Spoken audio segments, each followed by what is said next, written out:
आखिर क्यों इंग्लैंड के कोच पद को रिकी पोंटिंग ने ठुकराया? यहां से करोड़ों छापने की है तैयारी।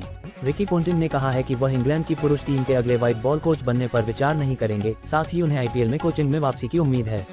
ऑस्ट्रेलिया के महान क्रिकेटर रिकी पोंटिंग ने कहा है कि वह इंग्लैंड की पुरुष टीम के अगले व्हाइट बॉल कोच बनने पर विचार नहीं करेंगे, साथ ही उन्हें इंडियन प्रीमियर लीग आईपीएल में कोचिंग में वापसी की भी उम्मीद है। इंग्लैंड के सफेद गेंद के कोच के रूप में मैथ्यू मॉड के जाने का मतलब है कि इस रिक्त पद को भरने के लिए क्रिकेट जगत में एक प्रमुख व्यक्ति की तलाश है। दिल्ली कैपिटल्स के साथ पोंटिंग का 7 साल का कार्यकाल इस साल समाप्त होने के बावजूद 3 बार का विश्व कप विजेता अभी भी अंतर्राष्ट्रीय स्तर पर पूर्णकालिक कोचिंग के लिए तैयार नहीं है। मैं रिकॉर्ड पर कह रहा हूं कि अभी मेरे लिए अंतर्राष्ट्रीय नौकरियां वास्तव में वह नहीं है जहां मेरा जीवन है, क्योंकि एक अंतर्राष्ट्रीय नौकरी में बहुत अधिक समय लगता है। मुझे अपने टीवी काम के साथ साथ अन्य प्रतिबद्धताएं भी मिली हैं। मैं जो चीजें करता हूं और घर पर अच्छे समय के साथ इसे संतुलित करने की भी कोशिश करता हूं, जो कि पिछले कुछ सालों में मुझे ज्यादा नहीं मिला है। आईसीसी समीक्षा शो के नवीनतम एपिसोड में पोंटिंग ने कहा, अन्य अंतर्राष्ट्रीय टीमों को कोचिंग देना एक बात है, एक ऑस्ट्रेलियाई के लिए इंग्लैंड को कोचिंग देना शायद थोड़ा अलग है, लेकिन अभी मेरे पास काफी कुछ है, क्योंकि यूके में अगले कुछ महीनों में मुझे और भी बहुत कुछ करना है। ऑस्ट्रेलिया में कुछ सफेद गेंद वाली चीजें आ रही हैं, जिस पर मैं जाऊंगा और टिप्पणी करूंगा, इसलिए नहीं, अभी अगर मेरा नाम सूची में था तो वे वास्तव में इसे हटा सकते हैं। पोंटिंग, जिन्होंने मुंबई इंडियंस के मुख्य कोच के रूप में भी काम किया, ने हाल ही में मेजर लीग क्रिकेट एमएलसी के दूसरे सीजन को जीतने के लिए वाशिंगटन फ्रीडम टीम को कोचिंग दी और यूएसए में टीम के साथ उनके अनुबंध पर एक और वर्ष है। वह आईपीएल 2025 सीजन से पहले आईपीएल कोचिंग अनुबंध की भी उम्मीद कर रहे हैं। मैं आईपीएल में फिर से कोचिंग करना पसंद करूंगा।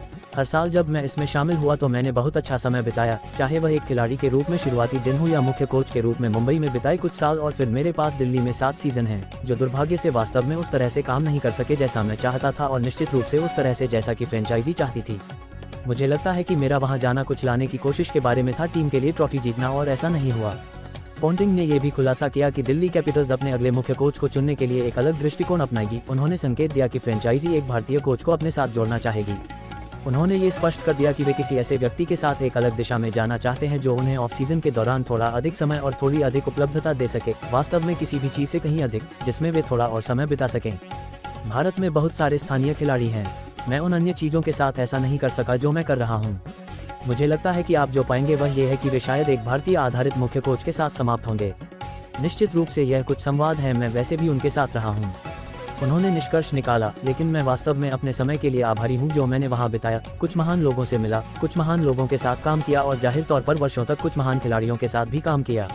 इसलिए मैं उन्हें शुभकामनाएं देता हूं, लेकिन जैसा कि मैंने कहा, अगले कुछ महीनों में मेरे लिए कुछ मौके आ सकते हैं और मैं अगले सीजन में फिर से आईपीएल में कोचिंग के लिए वापस आना पसंद करूंगा।